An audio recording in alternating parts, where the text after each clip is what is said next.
Welcome everybody into Soccerwise, our first ever live episode, if we're even out there, and if we're on, and if we're even live. Thank you everyone for joining us. David Goss and Tommy Scoops with you here. We're going to come with you live every single week, twice a week, to talk MLS, USMNT as we get into Copa America. We'll talk a little Olympics in this one. We'll talk some negative stuff for US soccer as well, with Obed Vargas moving on, and so much more. We're excited, Tom. We did our intro last night with Jordan. She will be on with me to talk NWSL as we get into next week, which will be our first full week. And I'm excited to be on right now talking with you, having zero idea if anyone can hear us. Yeah, I mean, as I'm trying to tweet this live, I don't think that anybody can hear us because I don't see any links, I don't see any tweets as I'm trying to put that out. But yeah, David Goss, it's just great to hear your voice and talk soccer with you. It is exciting. I did realize as I got into the day, like, oh, whoa, I'm doing this again. I haven't done some deep MLS talk in a little while on a show. I've still been talking about it with all my friends and everyone else, and I'm excited to dig into this one. It is classic. You already have breaking news that we can start the show with as we go through. But one of the reasons that we're doing this live is because I've always wanted to do a live interaction with fans. Yep. So be in the comment section on YouTube and Twitch. We'll work on other streaming platforms as well. Tweet at us throughout the day, throughout the weeks, to ask us any questions. And then we have set up Patreon so that people can be in there. And we're going to do some Patreon only mailbag shows. And we're going to do some private shows as well for Patreon supporters. We're going to get the Millers out so that we could really break it down and talk the game. My family is not watching right now, but my in-laws are Orioles fans. And I didn't know this about you, or is it just the nice hat? No, can I just wear a nice hat for a baseball stadium that I love? This is like, it's like makes me want to stop wearing this hat because people ask you? The last time I wore this hat, this kind of thing happened. Yeah, it's funny you were joking about. I'm getting a phone call right now on potential breaking news, and I don't really know what to do. Like, can you monologue for 10 seconds? I could monologue as long as you would like for me to. Okay. Reminder to mute yourself at some point over the course of that. Otherwise, we're getting Tom overhearing him chat. So we are very excited about this. We're very excited about this show. We went into a little bit on our intro episode, which you can go back and listen to. I am currently working on making sure we are on every podcast platform. So feel free to keep tweeting those at me because when you ask, are you going to be on this? I can go make sure we are. I've been in a battle with some entities on digital media to make sure that we are everywhere that you can find your podcast and that you want to find your podcast. So I'm working on that, and any feedback I appreciate. Any feedback we appreciate. This show is supposed to be for everyone. So the type of shows you want to hear, how often you want to hear them, the style of shows, the topics you want us to talk about, anything like that, we are happy to listen to you. So feel free to DM me, tweet at the Soccerwise account, which we are now building out. Thank you, by the way, to one of my good friends for helping create the graphic, which looks super cool. And we're going to continue to grow on that and put together merchandise and all of those things as we go along, because this is our opportunity to build our own platform, to talk about the sport and talk about the game, to platform Tom at him doing what he does at his best, Jordan as well, who breaks down the game better than anyone. We've got a ton to do on this show before Tom comes back in. He's got breaking news on Houston Dynamo. We've got FC Dallas coaching stuff to talk about, Atlanta coaching stuff to talk about as well, some moves in Colorado, Columbus. So a ton to talk about. We'll get some weekend preview in there as we go along. And then, of course, we'll react to the US-Brazil game. We'll talk a little Olympics, and we'll get you ready for Copa America. It is shocking to me after this week that you watch US-Brazil and France-Canada, and they are basically the same soccer game, which is bizarre, but also, like, kind of makes sense because it's Jesse and it's US soccer, and it's kind of all the same. Tom, do you have any updates for us? You feel good?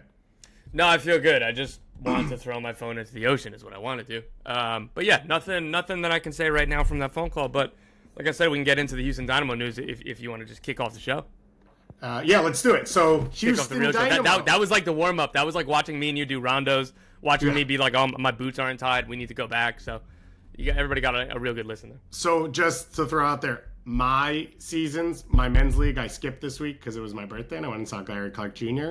Which I don't want to do anything other than kick people in a men's league game on my birthday. I'm shocked to hear that. I didn't know this season would have started already, and my co-ed has not begun.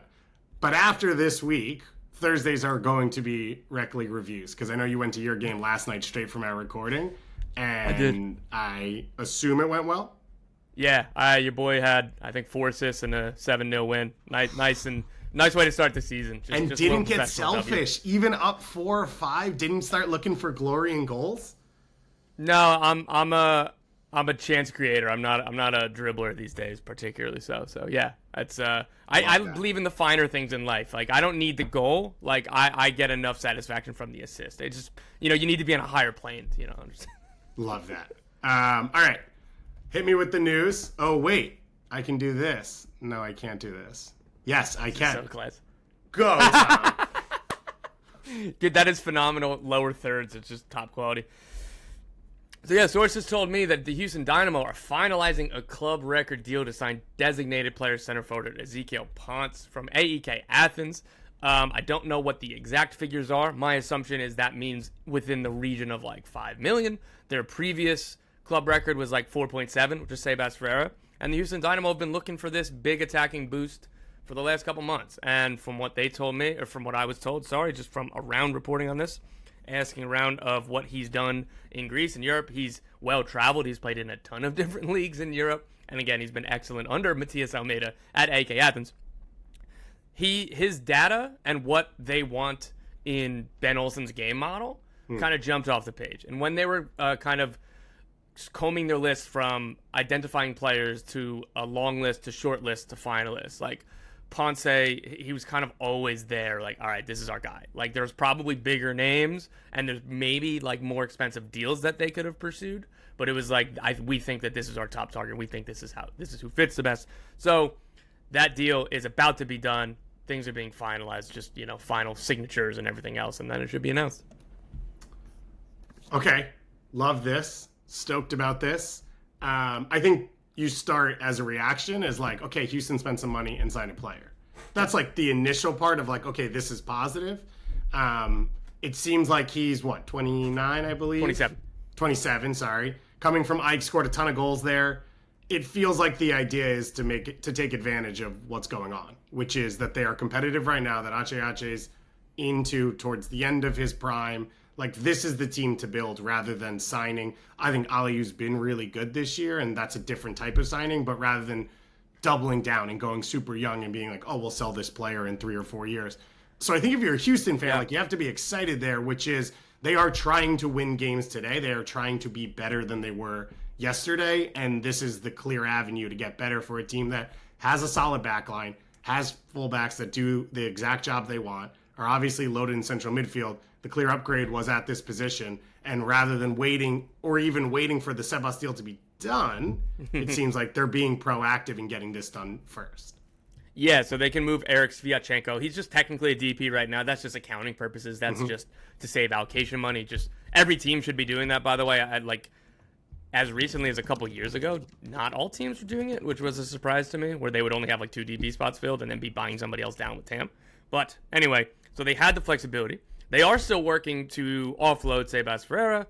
That is something that's active. I don't know if anything's close or not, right? And I'm assuming, I know that all parties would prefer it be a permanent deal at this point. He went on loan to Vasco da Gama last year, and they well and truly believed when he came back this winter that he was going to be the starting center forward. Yep. He's got one more chance. Like, he looked a lot different this preseason than he did under the first one under Ben Olsen, where he very quickly fell out of favor because he wasn't doing what Ben Olsen wanted from their number 9.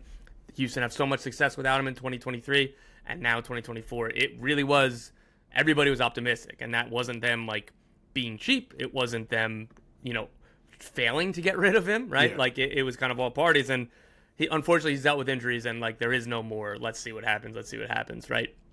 They were intent that they wanted to not only have this deal done as quickly as possible, to make sure that the player Ponce will be able to debut when the window opens on July 18th. There's still 4 games I believe left for most teams, so I don't know exactly what Houston has. But the visa will be done. He'll be able to be in training for several weeks before he can debut. So the idea is that day one, he's able to play 90 minutes if available for selection for 90 minutes. I think huge credit goes to Ben Olsen's staff and the players that are there, and that when Ache didn't start the year and then Sebas goes down, week 1? Or actually it was in CONCACAF, so before they even started MLS. You kind of thought it was going to be season's over.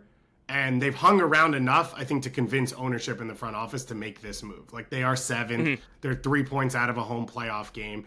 That is because they stuck to their fundamentals and they played the way that they do. They control games.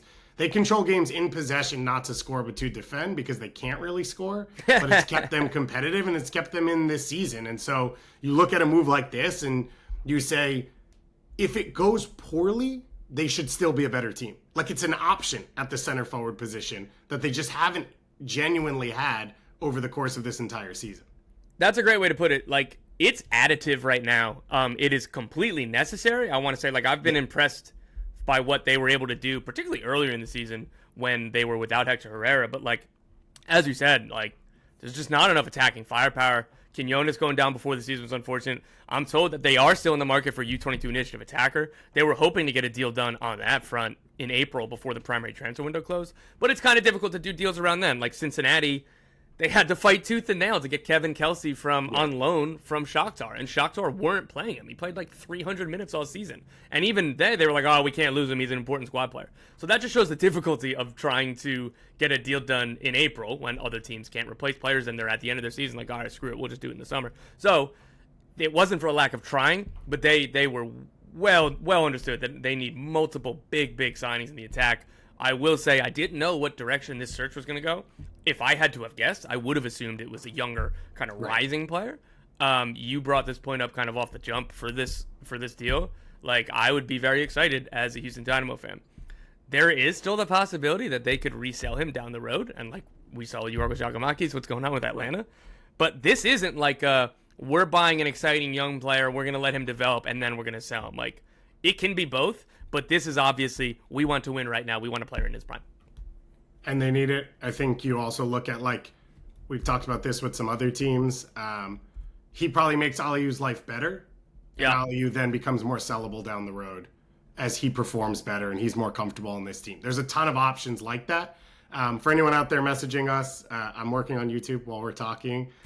People on Twitch want to know if Tab really told Tom to learn how to pass. Oh my God. If you need me to filibuster for, like, I don't know, 35 minutes, I could tell that story. So he coached you? Very briefly. Look, I played for Tab's Academy, NJSA at the time. It's since been sold. Little New Jersey Soccer. This was right before he took over as the United States U20s coach. I'm the same age as his son, same birth year. His son was miles better than me. His son was at TSD for the second year in a row. Was he? How'd he do? I played against him in men's league last year, and I was like, what in the hell are you doing on this field, man? I think he was on Jimmy Conrad's team. I did not cover him. Last year, he was on a team with two guys, the Caligiuri brothers, who are like Big Brother, MTV reality TV star legends that played college soccer at Rutgers, who are Super perfect. Jersey. Hold on, of course. Sure. All of that was like, why don't I know this? Why? That's incredible. That is such a hole in my game. Yeah. Yeah, that's incredible. Yeah, so I'm his son's age, and there was like not a special tournament, but it wasn't like oh, we're going down to South America for some like club thing. It was more about like we played some friendlies in Argentina, and it was a mixed group. Me and his son were the only two 95s birth year, not like we were the two youngest players on the team. And I already told you, his son is miles better than me.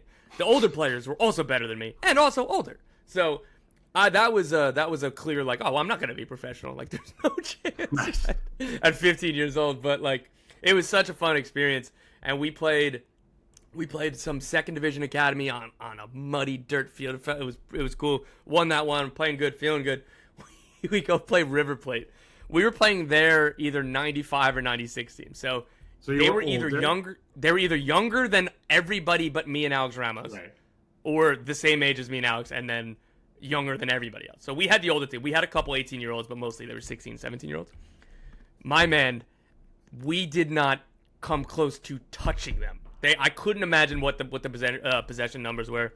I probably played half of the first half. I was a disaster. And again, this is like, there wasn't technically anything on the line. Like, right, it was more about the development, the experience, everything else. Like, we weren't playing for a trophy or anything. Getting to halftime, and I'm like, wow, like, that was tough. And I could kind of see Tab, like, like, he's starting to really get into it on the sideline. And I was like, all right, well, this is the first time he's coached me. I wasn't very good, but neither was anybody else. So I think that I'll probably just stand in the back here and escape a little bit.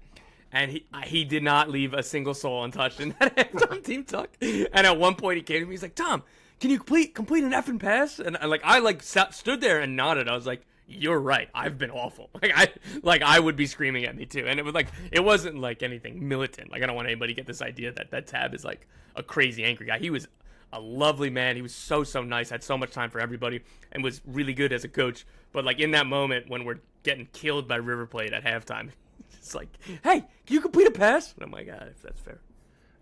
Did he remember in today that he ever coached you on top of not remember saying it?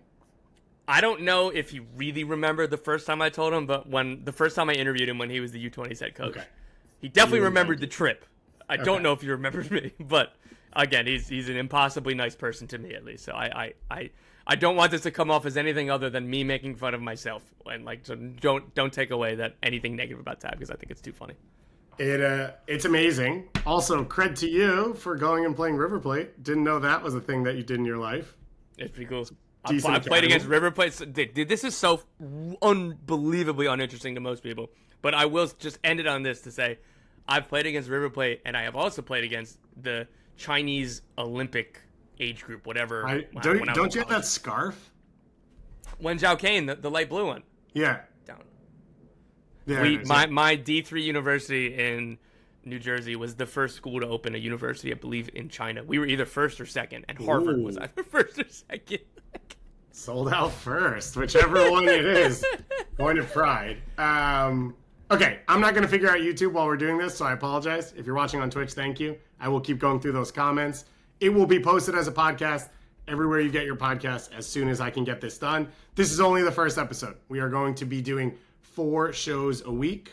A weekend review that I'm going to get out as fast as I can, either on Sundays or Mondays. And then me and Tom are going to be on every Tuesday at this time, then as a podcast, Tuesday and Thursday, and then Jordan on Wednesday. So I apologize for everyone who's super excited, who wants to be here right now, who isn't, who's listening in the future, and anyone on Twitch.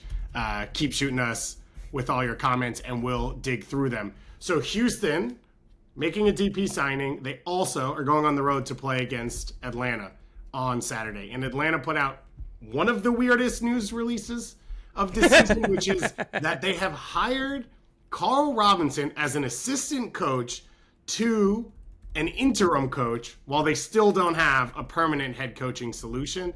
Carl Robinson, obviously, longtime MLS player after being a Welsh international, New York Red Bulls, TFC, and then coached the Vancouver Whitecaps for a while. Came back as Wayne Rooney's assistant, most recently with DC United, and then followed him to England. I cannot put my finger on this in who is hiring an assistant coach without a head coach. It sort of goes back into, as positive as some things have been under Garth since he took over and the team's been better overall over the last year and a half, it's still super chaotic. And it feels like since Tata left, everything Atlanta does is in the wrong direction. Yeah, I think I don't understand. I don't know, again, like you said, who hires an assistant coach and why you hire an assistant coach. Does this mean that Rob Valentino has the inside track? I think that would be a little bit presumptuous in this right now, but I don't know what the end game is here for Atlanta or for Carl Robinson, right? Unless that he thinks that he could come in and either, hey, I have a guaranteed contract through whatever, or hey, I have a chance to be the top assistant to whoever takes the job, whether it's Rob Valentino or somebody else. It's just really weird to me. I don't really see the boost. I don't see the value, and I don't see, long term, maybe, yeah, you told me that's fine, right? I don't want this to sound so crazily negative towards Carl Robinson just catching strays here for taking a job, but I don't understand. I really don't. No, also, to be clear, you don't have to throw strays, but I'll just mention, coming out of Vancouver, there's not a lot of positivity about Carl Robinson, especially for the way he handled, I think, a lot of transfers and the players he chose to bring in and the way he chose to go about it, which won't be his responsibility here. Yeah. But it's just very odd. And you look at an Atlanta group that, Frank de Boer doesn't go well, Heinze doesn't go well. You get stuck in a De Boer situation as well. Both of those are weirdly timed in terms of when they happen in the season. Garth comes in, Pineda's already there, so you're not going to fire a manager that you haven't worked with yet, even though he had worked with him in the past, so now you're in an awkward spot. Then you get into Pineda gets let go. The assumption now is like what I think we're going to talk about with Dallas. You're going to wait for the year so that you have the next coach in place for the next season, but you don't rush it. So why are you now at this point employing anyone permanently as part of the staff, unless it's just for the end of the year and this is a way to sort of help Rob Valentino keep the train on the tracks? Yeah, like that's the most plausible scenario in which it makes more sense. But look, I would be really surprised if that's what's happening if Atlanta aren't planning on hiring a full-time head coach until the offseason. And even so, in the low case scenario, if that's the plan, I don't know why it would be the plan. Unless, like, again, Yorgos Giacomakis is leaving, but this was supposed to be a win now roster. Yeah. This was a team that a lot of people had in the top 4 in the Eastern Conference, myself included, and we're just straight up wrong. This team is too talented to punt on a year. Nashville, part of the reason why they parted ways with Gary Smith when they did, Mike Jacobs was like, we believe that this is a team that can do something this year. We believe in the and like I love that was the mentality, or that was how that they spun it forward. Because one, in MLS, you always have a chance. Yeah, for sure. And two, they have Hani Mukhtar, Walker Zimmerman. Like, you can fix some stuff around the edges. You can bring in a new coach on the fly. Like, you don't have to punt on the season. Hell, even Toronto FC last year, they punted on the season. And guess what? They lost 16 of their last 17 games before, or 17 of 18, including Canadian Championship. It's unreal. And that was part of it was that we're just going to have an interim for a while. It's like, why? So what's the point? So I think, one, you would argue as well, this Atlanta roster is pretty set up in that if you can bring the right coach in who can, one, motivate, turn the culture around, but two, continue to put pieces in the right place, it should be pretty cohesive. And, like, you've got options in central midfield, you've got options on the wing. The big question mark is the center forward. Does this now take you in a spot where you say maybe they don't replace Giacomakis? No. They're gonna absolutely do that. And what they're like, if they don't, it's just because they couldn't get deals done or targets, whatever happened like that. They're absolutely going to try to replace him. The problem is that he won't play the next 4. Like, he'll be gone. He's played his last game for Atlanta United, unless he fails his medical. That just is what it is. And they have 4 or 5 games until the transfer window opens. They, as part of the negotiation with Cruz Azul, when Cruz Azul put the $10 million bid forward, and they were going to accept it, they were like, hey, do you think he could stay until July 18th? I don't blame them for asking. Yeah. Cruz Azul not having any of it. Giacomakis, I think, was having even less of it. Even if Cruz Azul said yes, I don't think Giacomakis would have showed up. So it would have been like straight into Leagues Cup. Well, it would have been July 18th when the transfer window opens. But I'm saying that means I think Cruz Azul starts Leagues Cup like 5 days later.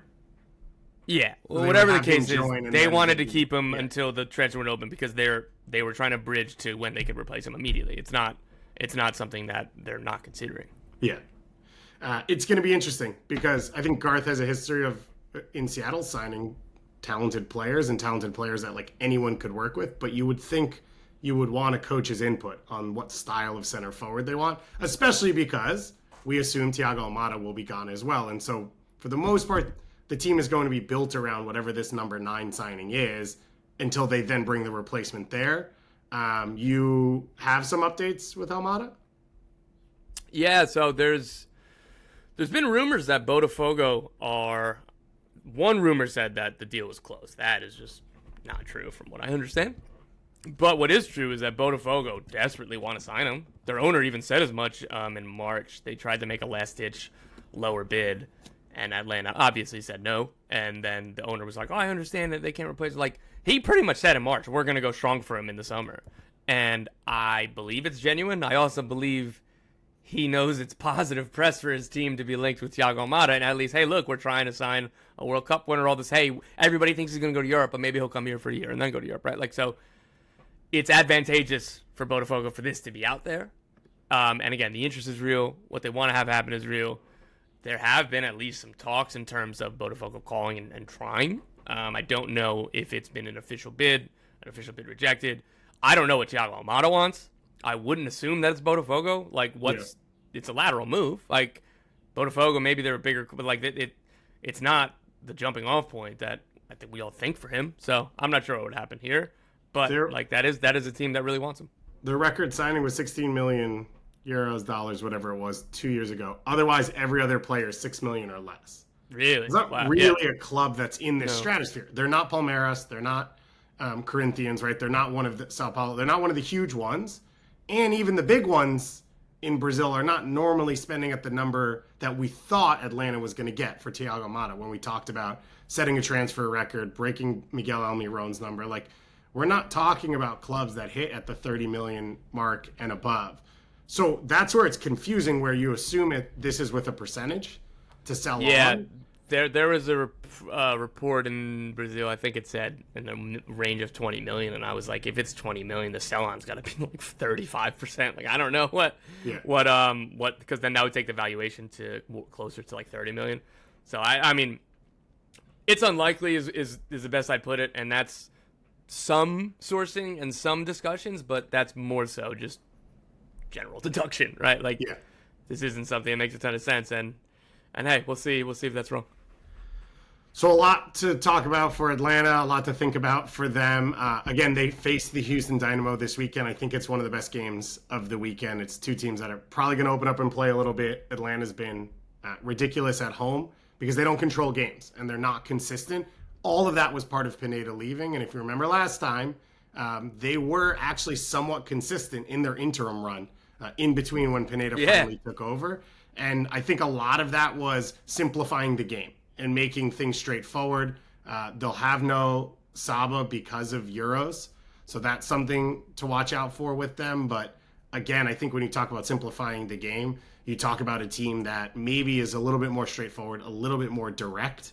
And Giacomakis would have fit perfectly into that. He is not a part of it. But there's still a ton of talent on this roster. And I think when you go into a game where Dax doesn't have to chase Messi, he can help with a lot of that and his experience and what he's done. And you can try and hopefully solidify at that center back position, because every time they switch from 5 to 4, everyone is chasing ghosts on that back line. And you at some point need someone to be able to defend 1v1 if you're going to be able to take steps forward. So it'll be an interesting one this weekend, because Houston are going to move through that zone 14. They're going to move the ball a ton. You're going to have the fullback sort of come into the attack. Is Brooks Lennon chasing there? Is Caleb Wiley chasing there? If not, what's the overload situations and who's helping in those spots? There's a lot of question marks that Houston asks that I don't think Atlanta is super comfortable with, but also could show like, oh, this is going to be the shift without Pineda if they are able to have a positive performance this weekend. So that game's on Saturday night. Every game on Saturday except one.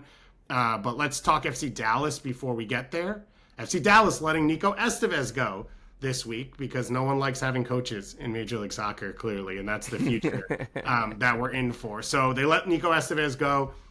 Peter Luccin, I was told to pronounce it, is the interim in Dallas, and Dan Hunt said that he is currently trying out for the full-time job. So it feels like... What else are you going to say? What else are you going to say, right? Like... I mean, you could say this is a longtime soldier of the club and a club legend, and we think that he can help guide us through this tough moment without saying... Toronto said this about Terry Dunfield. This is what you say. I don't place... I think it's possible, but I don't place a lot of... But do you...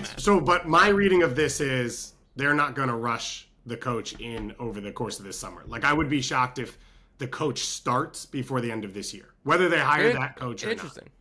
Interesting. I don't know, because I don't want to get ahead of myself to candidates first, but I don't know. I'll save that for when we get there. For thoughts on it happening, my only thought is the only surprise is that it took this long. And there's just been so much disappointment around this team, and some of it is internal at myself, because I fell for it. I fell for Dallas. I fell for, oh, look at the pieces that they put together. This makes so much sense in theory. This makes so much sense when I look at it on my depth charts on Google Docs. Yeah. Oh, man, and now they're putting in a $10 million center forward on top of it. Dude, they're going to rip. This is going to be great. Nico's talking about how they're going to play front-footed, dominate with possession, all this, and then it's just slow sideways passing, and then they're not getting results because they're second to last in MLS in expected goals. They're not creating chances. Everybody's underperforming to a man. It's like the opposite of Wilfred Nancy, where everybody overperforms. And then they even start ceding possession because they have to be pragmatic, because Nico Estevez knew his job is on the line. I'm surprised that this didn't happen in March. So I'm an even bigger mark in that I've rewatched the Minnesota game and was like, they were pretty good this weekend against a terrible Minnesota team, where they actually did create some dangerous chances. Everything you said is right. Obviously, the Paxton Pomykal injury was huge. They don't have... He gets hurt every year. So does Ioramendi, same thing. If you're pinning your tactical hopes... Dallas conversation, right? That's Sure. Nico Estevez can't do anything if those are the two players. Who do you think signed ERMND? Oh, 100%. But not on Paxton. Paxton's there. Yeah, fair enough. But and Paxton's potential is better than whatever else they're going to sign. You're right about that. Fair. They cannot pass through midfield. They don't control the game. Jesus has to drop super deep to get the ball when he's healthy, and he was hurt for a while as well. I was a little interested to see Paul Arriola's post. He was like super complimentary and connected to Nico Estevez, and he's the guy where it's like, well, you've played second forward, center forward, wing back, winger. It felt like it was actually toughest for him in this whole period. So it was interesting to see him say, like, we never gave up. You've turned me into a better person and a better player. Like, obviously you're not going to go out of your way to say something negative. He went out of his way, though, on this post to be really complimentary. It's one of those moments where it's just you walk away from these things and we have a view from the outside. I think you get into this with the national team of, like, everyone asks about what Greg does well and every player wants to play for him. So those are always differences inside and out, and yet they still played scared.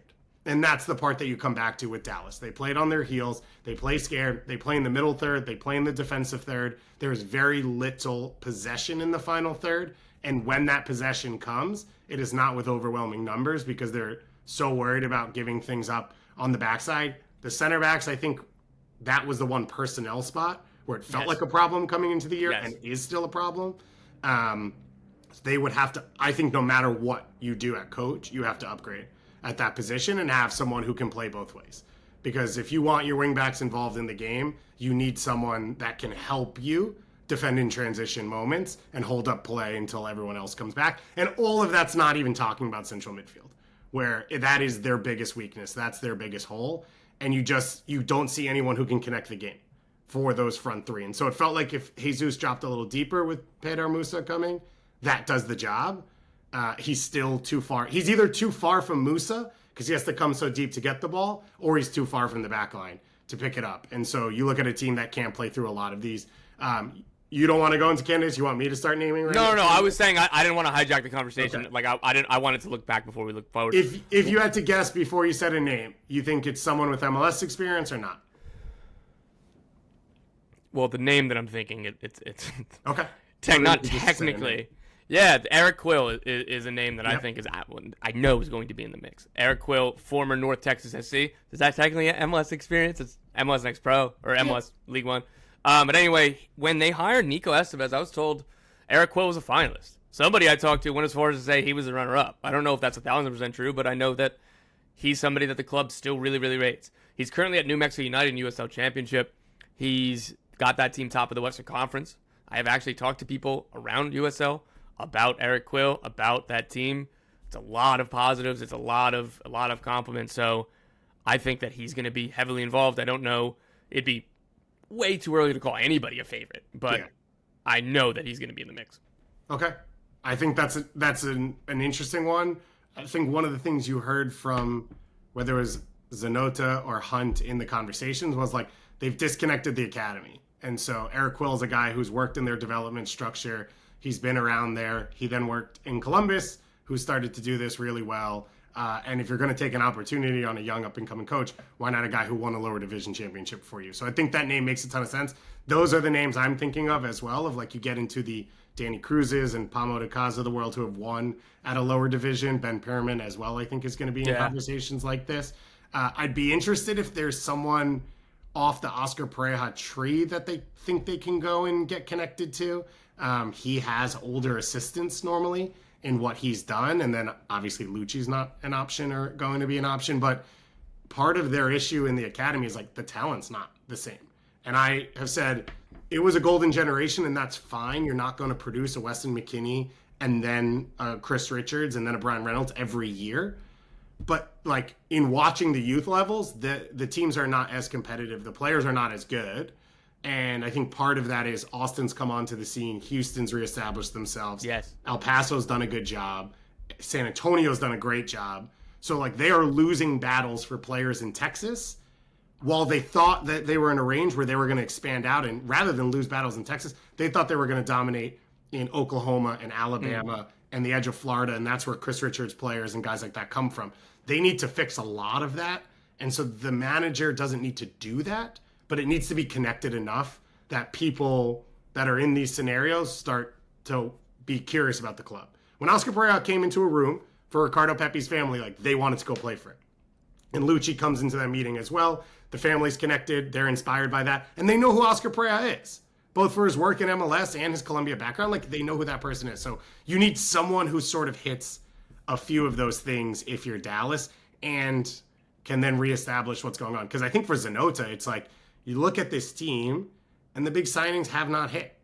And he replaced their biggest young player sales with Alan Velasco and Petar Musa. And Velasco has been okay when healthy and not really healthy. And Musa has not performed yet. And so for him now, the pressure has to be there. That he has to get a manager who can make his players work. Yeah, that's fair. I mean, it's just the most annoying pushback out of all of the, like, I agree with just a lot of what you said, but just a little hair to split is Peter Musa. Like, I wouldn't say that he hasn't impressed. I'd say that he's been pretty good. Maybe not 10 million good, but also, again, this team second to last or dead last in MLS and expected goals and chance created. I'm not sure what else he's supposed to do. He's still got some goals. So for me, I would be leaning more positive on that than negative. But comment in Twitch that they can have Pereira back, which I think is what we're getting from Orlando fans. Lord Billiam, appreciate the pronunciation guide. That's how I had heard it as well. But now he made a recording that they sent to us. Directly to David Goss. No, I don't know who's got it. His son, by the way, is one of actually the good players in the academy right now. So you can get the multi-generational edition going for... Austin has Josh Wolf and Owen Wolf, and then Dallas could have this. So we'll see how quickly the fans would turn on them. And, a center mid going in there. I mentioned Velasco. There is I'm just going to start the, like, is this a real thing or are you going to ignore me questions. Apparently Boca Juniors put in an offer for Alan Velasco. He's out, most likely for the full season with an ACL tear. What? Bro, he did it in, like, July or August. I thought it was, like, the last week of the season. No. Okay. So he'll be back. He'll be back this summer. This summer is what, like, so. Off an ACL tear. Boca wouldn't be making a bid for a player that wouldn't be available for 6 months, right? Like, but anyway, Boca Juniors. Well, they're making a bid for a player who just tore his ACL, so either way, there's not. That's fair, Gus. Good doctors. Boca Juniors made interested in Alan Velasco. I think that they're trying to sense an opportunity to buy low because they offered $3 million for 50%, so effectively a $6 million valuation. FC Dallas paid $7 million for him. I will tell you, $3 million plus a 50% sell on is nowhere near close what FC Dallas would even consider, and I don't know what the number would have to be for them to truly consider. I know that, like, you have a different feeling on this. For me, I wouldn't sell low on Velasco. I'd want to see him be part of this team. Again, I still think that whether it's a 3-4-2-1 or a 4-2-3-1, a system that includes Peter Musa, Jesus Ferreira, and Alan Velasco makes a ton of sense to me. Yeah. So again, maybe I'm just gonna fall for it again with FC Dallas and what makes sense in theory.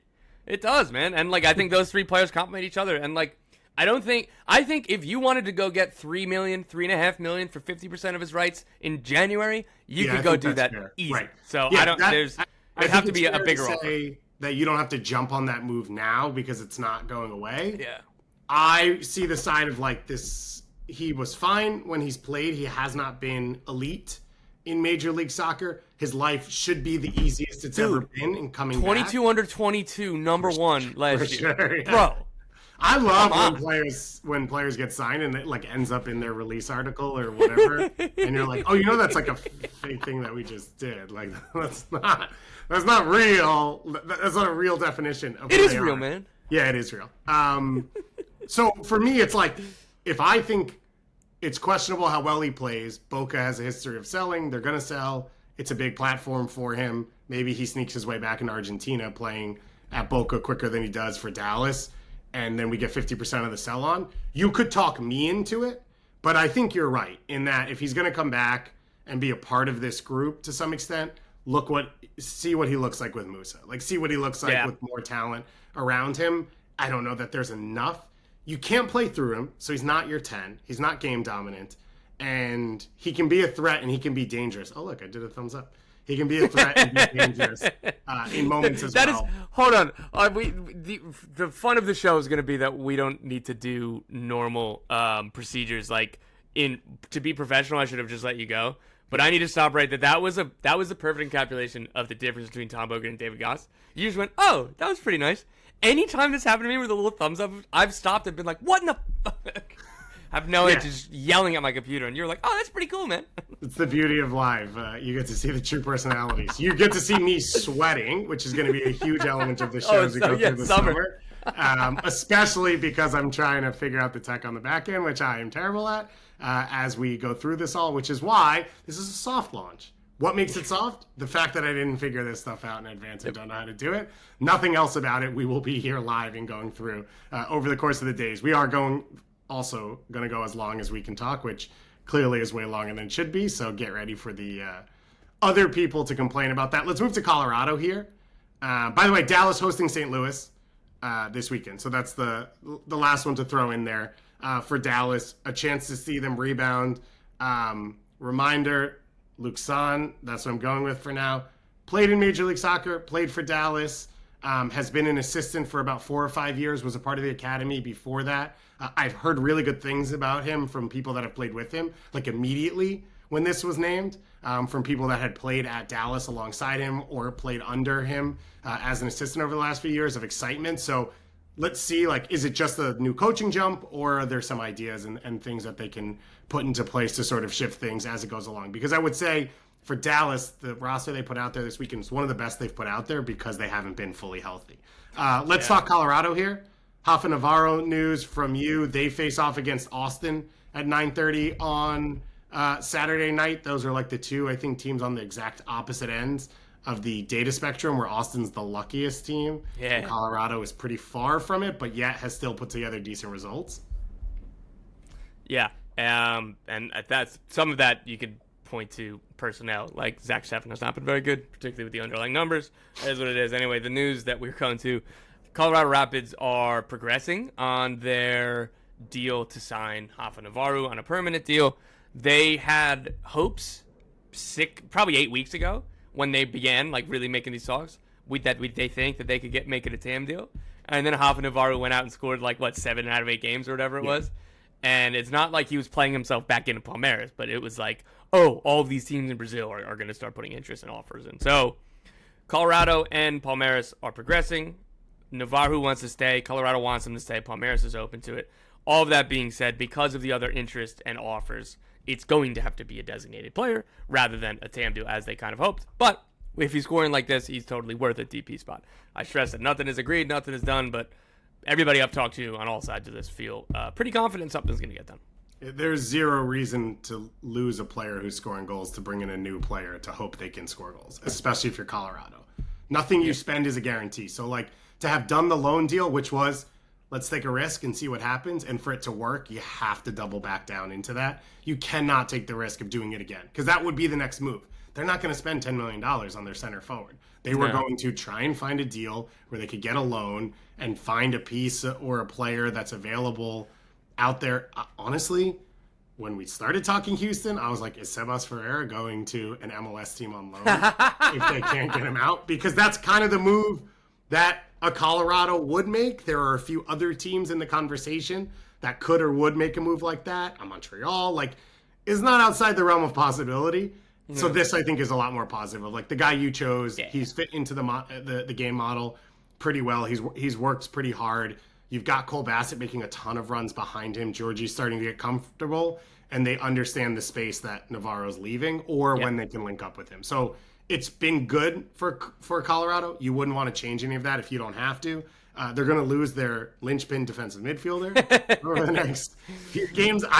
When you put the tweet out and you said he has played 15 minutes the whole season, because I was one with depth chart preseason. It's right here. Boom.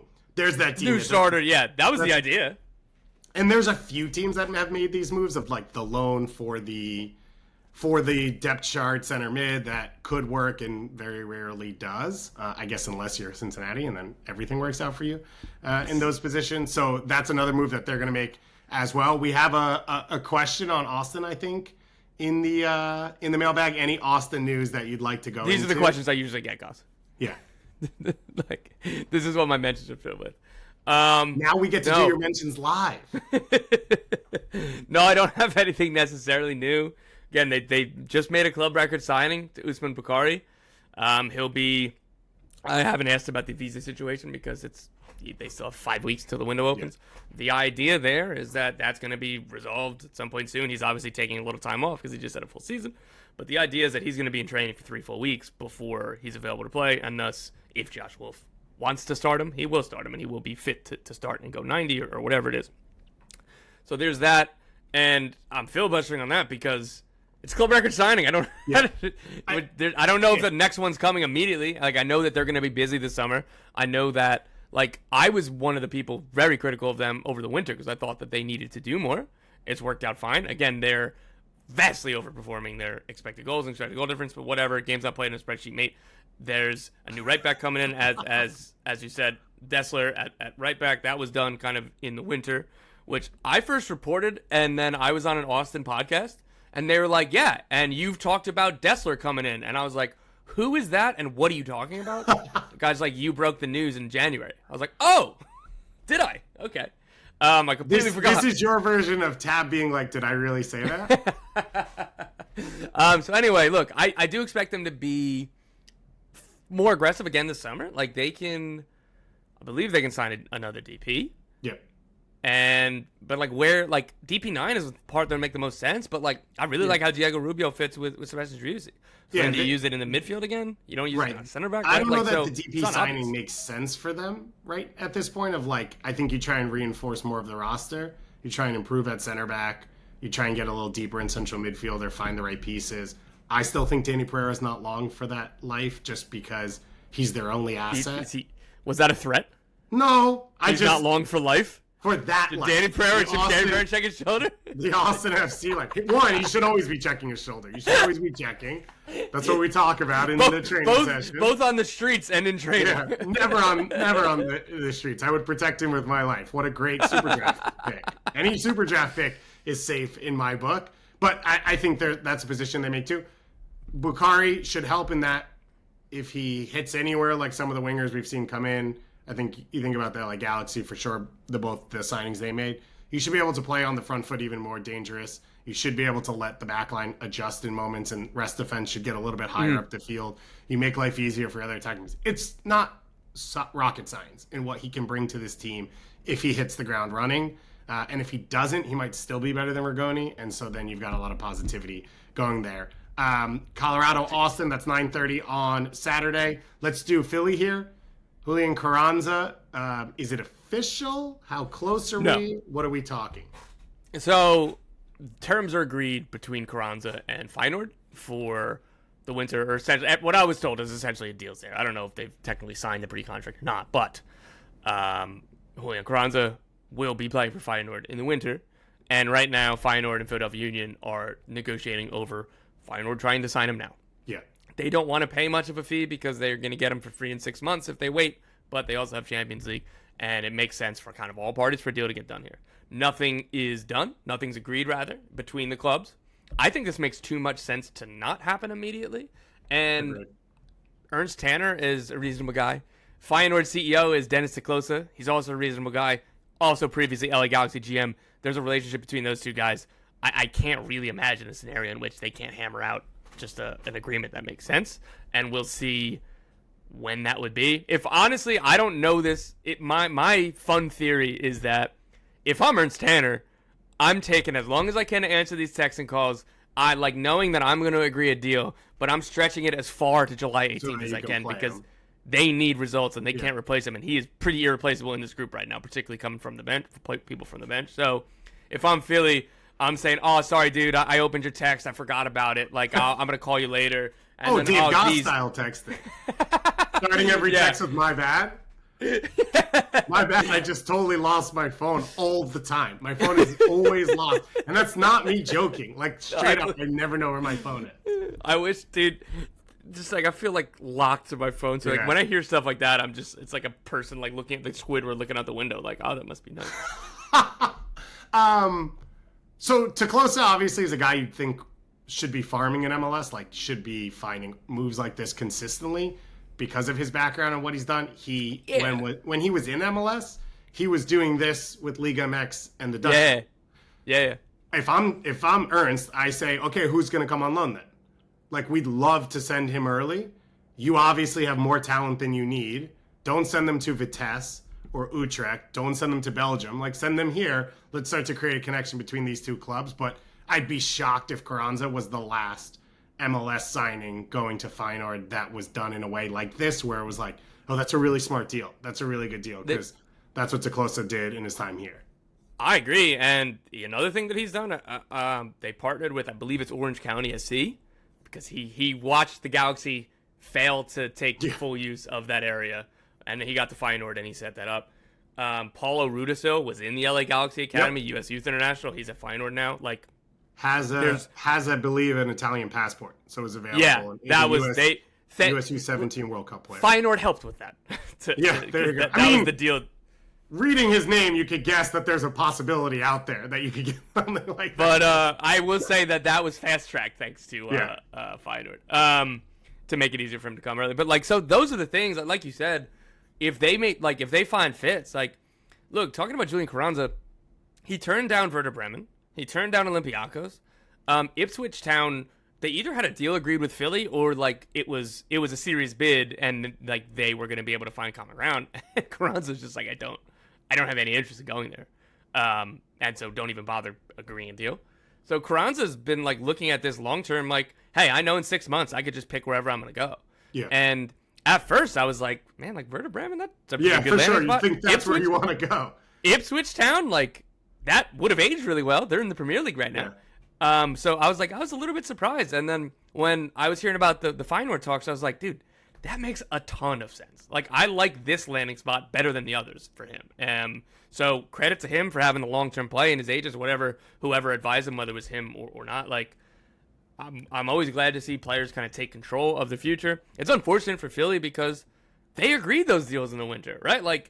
They tried. That was the last chance that they were going to have to get decent money. Again, not the top value, but in a business sense, and then being able to replace him. They tried.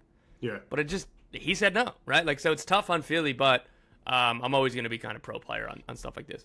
For Philly, the only saving grace with this is they gave nothing up, right? They got him for free basically from Miami. This isn't a situation where they paid $10 million and then you got the production from it. So no matter what, he was worth bringing him into your team. But it's not like you made the mistake where if you'd acted a year earlier, you could have flipped that money and brought that next player in. You got him for free, basically. You're going to lose him for free. That's unfortunate, or whatever small number it'll be.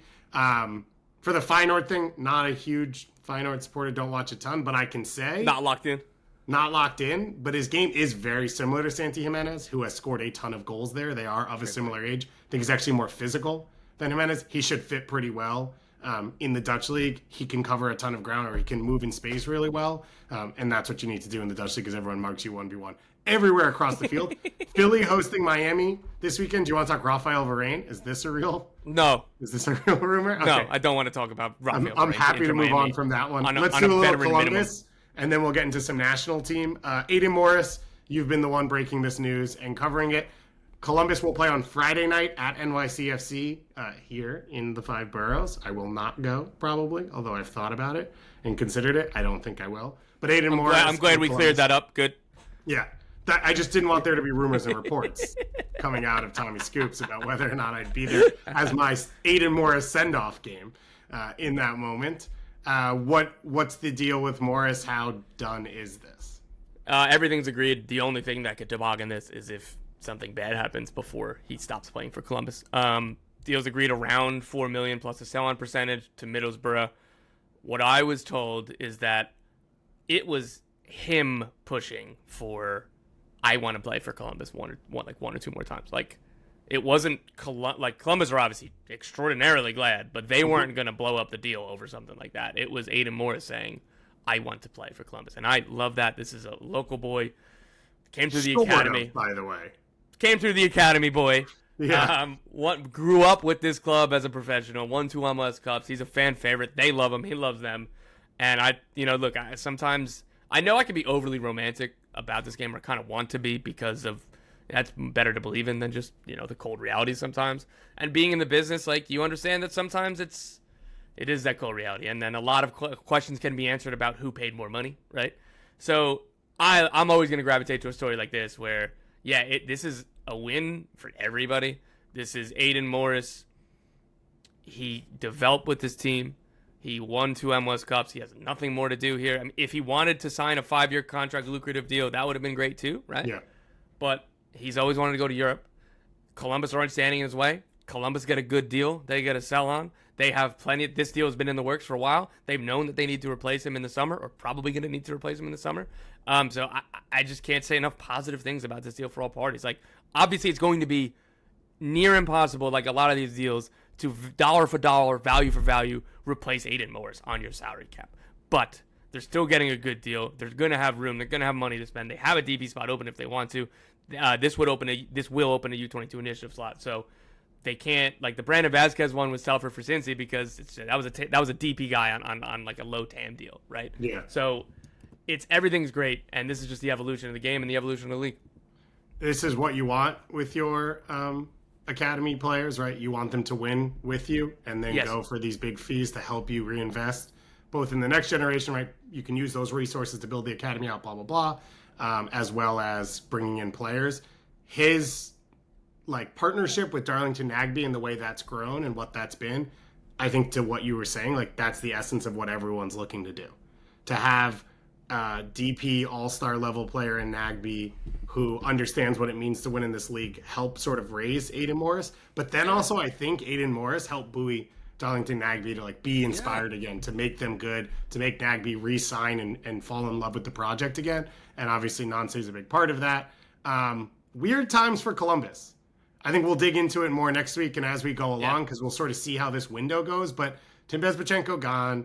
Isatal takes over. They let Corey Ray go, who was in charge of the 2 team in the academy, and a lot of this process building that pipeline into the first team as well as helping fill in those roster spots behind. And now Aiden Morris gone. So it's a lot of change for a club where if everything stayed the same, they are one of the best teams in MLS. Change can be good, but sometimes when you're in the positive moments, you don't really want it. And so it'll be interesting to see how Columbus reacts to this because probably the nature of their market is they were always going to have to move quickly. You're not going to be a force every single year unless you spend numbers that are disproportional to what your market is, which they've gotten close to, but not completely outside on that one. So that'll be interesting. Friday night's going to be good. NYCFC have been phenomenal. All the pieces are hitting. I think they are somewhat as close to Columbus as you can get in terms of the danger at every position, the ball skill at every position, the ability to want to be in possession, to take risks. And the Friday night games have been pretty wild over the course of the season for NYCFC. Just every game's been back and forth. So that's your MLS rundown for now.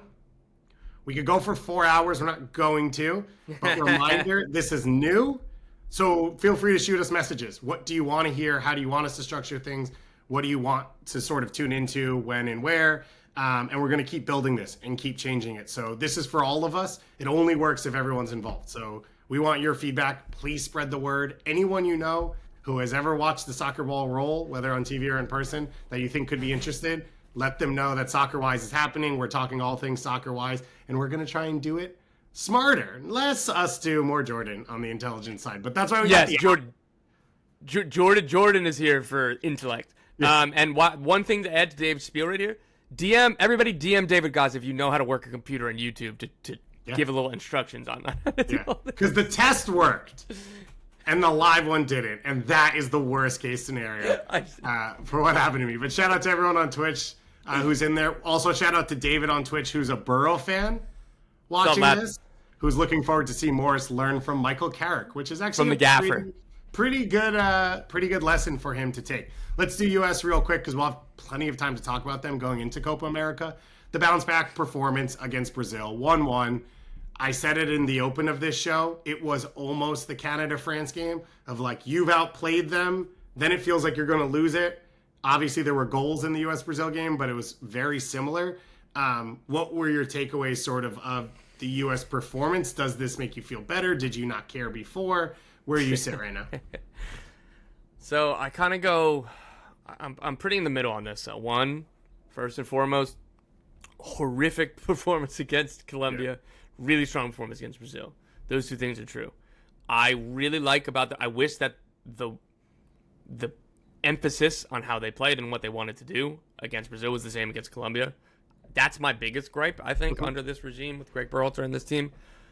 They've built the game model to dominate CONCACAF, and that's cool. That's great. For me, I care more about these games against Brazil, where, like, look, they're not going to win more than they lose. They're not going to pick up points more than they lose, probably not. That's just where we are in the hierarchy of global soccer. I was so happy to see the way that they played. This team, you have to earn the right to play, and by that, it's you win your duels, you do all the dirty work, you track runners, you kick people, you have it's like playing like Uruguay or Argentina below their superstars, right? What I love about some of those countries are they just got a bunch of dogs and they got a bunch of warriors. And that's what I want the United States to be. That's the 2010 team. That's the the 2008 to whatever 14. Those teams that we really, really loved. I'm very encouraged to see that's what it was against Brazil. I do not have confidence that this will be the preferred style of play. In a more macro sense, I well and truly believe the best version of this team, what hits all of the players, most of the players' strengths, is hitting in transition. Yeah. I think that Pulisic in space is terrifying for defenders. Gio Reyna, he's not the prototypical transition winger, like more like Pulisic is, but like all of his best highlights with the national team, remember that run against Mexico, right? Where that's him in space. Weston McKennie kills in space. Obviously Tyler Adams, all of these things. Tim Ream is getting old. Might not be the worst thing to be defending a little deeper. Matt Turner, for when he's not broken by England, phenomenal shot stopper. He's not a playmaking goalkeeper. And I know this is a crazy take. If you can't defend as a center back, and if you can't stop shots at a high level as a goalkeeper, I don't care what your passing range is. I do not. That should be secondary. And modern soccer, we've been putting that first too much. Yeah, when you're Pep Guardiola in Barcelona, you can. From Tom and you should. If you're in that second or third tier of international teams, I don't care if you can ping a pass as a goalkeeper. What I care about is shot stopping. Same thing with center back. So I was so happy to see that against Brazil. But I don't think that that's what they're going to be this tournament. Like, I think that this was more the exception than the rule. I hope to be proven wrong, but I feel like I've said this before. In some of their best performances against bigger teams, it's been more like this. And then, again, like I know the merits of the tactics of how defensively solid they are because of the way that they structure the game, because of the way that they pass the ball and play a little bit slower sometimes to control the game and dominate the game. I understand that. We can beat Panama fine. We can beat Mexico in the Nations League fine. That's great. I want to compete against Brazil. So I agree with most of what you're saying. I think I disagree sort of with the way the team's built, and like actually the frustration is they're bad against Honduras. They hang in games like this when they don't have to create the game, and against Honduras they look befuddled when they knock it around.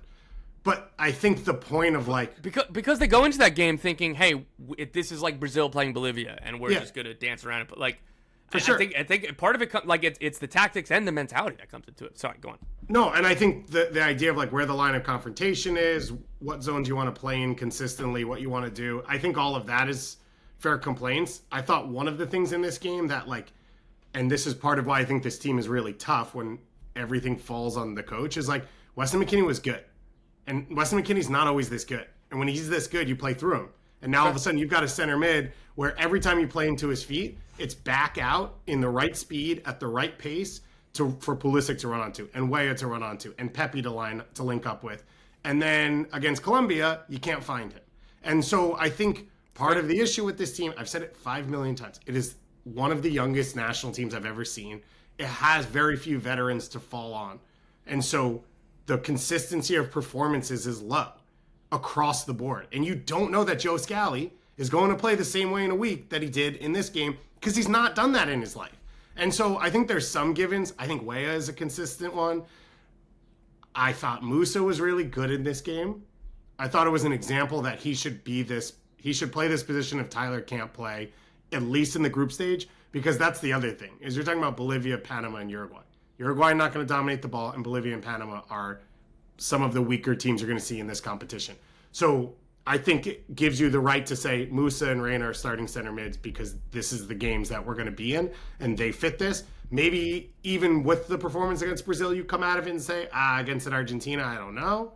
Like, let's get some more cover in there alongside him or instead of him, whatever you want to say. But I think coming out of this, you probably set your starting 11. You probably feel pretty good about a lot of what you're doing, and that's a positive going forward. But the like style and performance, I totally agree with you. It is the first time that I've been up off my couch yelling at the TV in a while for a USA game of like, I thought they had the 1-0 lead. I thought they had the 2-1 lead on the chance that went across for Pulisic. And I'm like, as that ball came in towards the box and the move's going from right to left and you see Pulisic's run, I'm screaming like, it's a goal, it's a goal. It felt a lot like the U.S. teams, as you said, that we've watched over the last 25 years, where they're punching above their weight and they're making you proud, a lot like the England game at the World Cup. And so all of that was really fun. All of that was really exciting. It was obviously necessary. It resuscitates, I think, a lot of the confidence. And as I said a million times, again, the same for Canada. Like, for Canada to play the way they did against France for 95 minutes and play through France a ton, play with confidence. I thought they got a lot out of Alphonso Davies, which is a huge question mark for them. I still don't know how Jonathan David gets performances for the national team. It has been, he struggles so much in this group, but Kone's a stud. The Roma rumors, I believe. Like, he's that good right now. And I think if you're any coaching staff, you look at it and say, like, and if we can tweak these things and work with him, he can keep doing these things at a high level. He started in central midfield against France and was fine. And he has not done this a lot in his life. And a lot of the other pieces looked really good. I think Jesse talked about, like, Cornelius and Bombito, center backs a hole for them. They both fit his game model, especially Bombito. Like, he is one of the fastest center backs in MLS. He has played in central midfield, so he's comfortable in space. A lot of it's really positive for Canada. Sorry?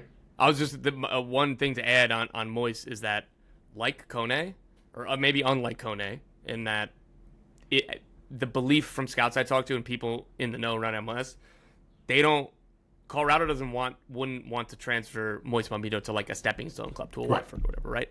They believe he develops here for 18 more months and he's going to the Premier League. Like, that's kind of the view. And on the way of Kone is that, like you said, he hasn't done this for that long, but it makes sense why bigger teams would be coming in for him. That's how Moise Bombito is being viewed too, and I thought it was important to put that into the conversation.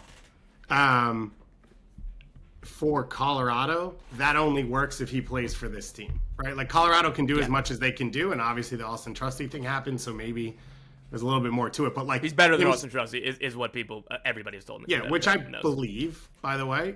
Trusty's a lefty, and that's not a slight on Trusty. He's a Premier League player. For sure.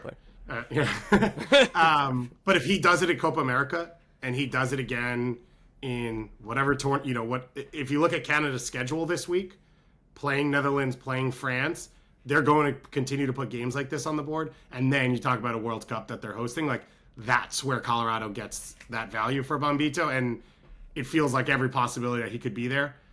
I have zero idea what is going to happen in Argentina against Canada in a Copa America debut game at Mercedes-Benz in front of 65,000 fans. I've texted a few Canadian friends because I was setting my calendar. So that day, by the way, Spain plays Italy. Denmark plays England in Euros that morning. And I think Serbia plays Slovenia. And then it finishes the day with the Copa America opener of Argentina against Canada. So for one, if you're a Canada fan, like, this is the moment you've been waiting for. Even more than the World Cup, of like, you've arrived, you belong, you're on the stage. You're going to be the side story. Everything's going to be messy, messy, messy. And then you're kind of like, oh, and Canada's playing on the other side. But like, this is the stage you wanted. You could convince me they win 1-0, and I wouldn't be shocked. You could convince me they lose 5-1, and I wouldn't be shocked. Anything in between, I'd also believe as well. Like, it is going to be an absurd moment and an absurd game. Olympics coming up.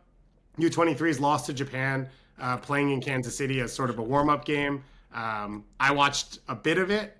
There is a clear lack of creativity in the team. Diego Luna is the obvious conversation with there. Ben Hakramaski as well gets involved. He's a little bit different player. He would fit tactically. It's sort of like a 4-3-2-1. He would fit perfectly behind Duncan McGuire. I thought Gomez worked hard and was effective, but isn't creative and isn't dangerous. And so Luna could fill into that spot. There's Brian Gutierrez could fill into that spot as well. In general, though, you're going to go play France in France. So, like, you're not really going to have the game like you did against Japan in Kansas City. And reminder that Olympics are really small tournaments. Like, you're You get 2 games to prove yourself. Otherwise, you're probably not getting out of the group. You're into the knockouts and it's done. That's what we've seen on the women's side over and over. It's like, it's a really tight competition.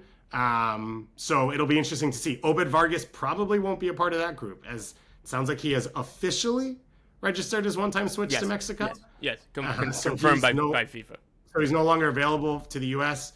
I think there are a lot of people who are surprised by this, me being one of them. What do you make? Like, did you have any big reaction, or is this just a young player who wants to play for Mexico choosing to play for Mexico? Yeah. And if I'm him, I probably would have myself if I had the options. Interesting. Like, look at the central midfield group for the United States. Adams, McKennie, Musa, Johnny, Aiden Moore's coming through. Tanner Tessman, Gianluca Buzio. All the top, I didn't even write any of this down. That's like 7 or 8 names off the top of your head that it's like you got to go past. Mexico, again, I'm not an expert on the Mexican national team, but I do know their pool is a little bit thinner, particularly on the younger side, particularly with them missing out on some got called into a camp a month ago, 3 weeks ago. Like that's I mean, if I'm Obed, if just raw numbers, raw spots. Like I was even thinking that a little bit about Aiden Morris, to be honest with you. He has Canadian passport, and Canada tried pretty hard to convince him. And he thought about it, and then he went to the Gold Cup of the United States last summer. But, like, I was like, man, if I'm him, like, I see a real pathway to I'm starting every game for this team, or at least I'm on the pool. You're in the Sam Piet's been in that convo. You're in that convo ahead of him now for the next 5 years. With the hosted World Cup. Yeah, and again, like, I think we just talked about how highly we both rate Aiden Morris 15 minutes ago. So, again, this isn't a negative, a knock on Obed Vargas. It's just like, Jesus, man, like that midfield group for the national team is young, it's deep, and it's going to be really hard to break into. Yeah, it is. It's a tough one, I think. I mean, if you're Vargas, you're looking at players at your own club, like Joss Atencio, and saying, I don't know if I'm 100% above all these players in that national team convo. And then you go, as you mentioned, the full pool. It's exciting. I also could see a situation where it's your dream to play for Mexico. And so the door's open and you do that. I don't come away from this like slighting U.S. soccer and that he's been in every camp. He's been in every conversation. He's been really injured with odd injuries for a young player. So he hasn't been in every game because you're not going to risk a guy with a back injury at 17 and 18 in some of these moments. This feels like a decision he made, and good luck to him. I love seeing the Mexican national team just be loaded with MLS Academy players and just going that route. I'm sure the LA Galaxy love it too because they realize you could just sell to Chivas now. You don't have to actually develop a transfer market with anyone else. You could just develop players and sell them to Chivas. Let's close out with national team transfer stuff. I know you were on Golazo, I think, this morning talking some Brendan Aronson stuff, Weston McKennie rumors still out there. Any of them you are very excited about or feel very strongly about? Yeah, I mean, I could just hit the Weston one in that, I haven't heard anything new since the last couple of days. Like, Aston Villa really want him, and the deal is progressing. But part of the issue with the deal is that there's 3 players involved and money. So it's a lot of personal terms being discussed. But Douglas Luiz to Juventus, Weston McKennie, and another player that I'm blanking on to Aston Villa, plus some money. But McKennie, close to the Premier League. There was some contract talks to Juventus that did not really get too close. And so off he is to Aston Villa. As for the Aronsons, first with Brendan, he's staying at Leeds United. He could have left. He still has an active clause in his contract that if the club at any point during this deal that they're not in the Premier League, another team in the summer, if they just pay his full salary, they can have him on a free loan. So I made nice. I didn't see that shirt. I was very low down. I bought it the day he scored against Chelsea, and Leeds was Team USA. Yeah. And so there were interest. There was teams that were triggering that clause and trying to convince him, like in Germany in particular. But Brendan, like I did an interview with him as well. His direct quote to me was, "I had unfinished business at Leeds. This is somebody that he usually runs 2 challenges. Like for whatever criticisms that you have of this player, his mentality isn't one of them. Some Leeds fans that are still bitter that they got relegated as if it was his fault are like, well, why did he leave last year?" At this time last year, when Union Berlin triggered the clause and were saying you need to decide to come, these were the 2 options. Yeah. Union Berlin, they were the surprise story of the year before in the Bundesliga, Champions League soccer, signing Leonardo Bonucci, all of this, hey, you're going to start. These are all the things. And again, Champions League is a very big part of it. Leeds, complete disarray, The fans are ready to revolt. No sporting director. Ownership is a muddy situation. No head coach, no plan, nothing. Why would he stay if he had that offer on the table? Because like the people are like, oh well, what do you mean he wants to stay at Leeds? It's like, yeah, I think you, even Mr. Leeds fan, not you, Goss, you the royal you. Hey, I'm wearing the shirt. That's true. But random Leeds fan in Lancashire, they would have left too if they had if they had their career in mind. Like, it's just a disingenuous argument for me. And I'm excited to see what happens. And again, maybe it doesn't work again. Maybe this truly is. It's not good enough. But Daniel Farke sees a very central role for Brendan Aronson in this team next year as part of their quest for promotion. Brendan, again, he knows that there are going to be fans that are still upset with him or don't like him or are going to be critical. He knows what he's walking back into, and he's going to just try to win them over and see how the season goes. So I'm super excited to see how that one plays out, but we'll see. And he needs to play. Like, he needs to play consistently. A ton of minutes. He needs a team on his shoulders, and I think that's where this fits really nice for him. So I'm excited as well. I think it's the right move. I think it'll be really interesting. For Weston, I said it when we did the national team thing. When he's good, he's great. When he's not good, he still changes the game. Like, he does things that are different, but when he's clean and he's efficient, like, he is in that world-class conversation. He's in Juventus for a reason. He could be in another Champions League team now with Aston Villa for a reason, but it has to be consistent. And maybe this is the right move that sort of brings that out of him, where a team is buying on him. Because Leeds, they didn't, right? It was like, oh, okay, we'll take a flyer on this. Juve sort of has felt that way as well at times, of like taking a flyer, and what they get from him is great, but they're not invested in a way that feels like we have to make this work. And maybe Aston Villa is that move. That makes a ton of sense. So we had like 97 things on the rundown. We only did half. We still went 9 hours. I still have to go figure out YouTube and put this up as a podcast. So the show will be out there for anyone. If you're watching on Twitch, because you'd be the only one, tell everyone. If you are listening on a podcast, or you heard from someone listening on a podcast, and we are not on the platform that you want to listen to us on, I am working on it, but feel free to still message me or message us so that we can make sure that we're there. The Patreon is up and live, so we're going to have a ton of stuff there. We have the different tiers that you can join, and all of it is to keep people involved. So we want you to help craft some of the shows. We want to do some private stuff where we can hang out and talk soccer with you all as well. And otherwise, I'll be back Monday morning very early with our first Mailbag Weekend Review show, and then me and Tom will be back with you on Tuesday at 2 p.m. Eastern Time live, Jordan on Wednesday, and then again on Thursday with Tom as we talk soccer, all things Soccerwise. Tom, any last words? You feel good? I got nothing. I feel good. This was a fun, bumpy ride, and that's what makes it fun. I think part of the allure of this show is watching us curse at things and figure things out and see you blurry right now, and again, like you said, see you sweat and see me with an Orioles hat on, all this stupid stuff. So, again, if anybody's, I know the people that are still listening right now, you guys are legends. It means the world. This is what we believe in a serious note. What we believe is that there's appetite for a show that cares deeply about American soccer, and we hope to deliver to you. And again, if you're here right now, that means that we're betting on you and you're believing in us, and I can't tell you how much we love that. So it's nothing without the people listening. So again, we appreciate it, and hope you keep tuning in. Hope that we have won you over, and you're going to keep seeing you. I love that you did the outro for me, so I can just play the song and we can be done. That's all for us here on Soccerwise to close the weekend.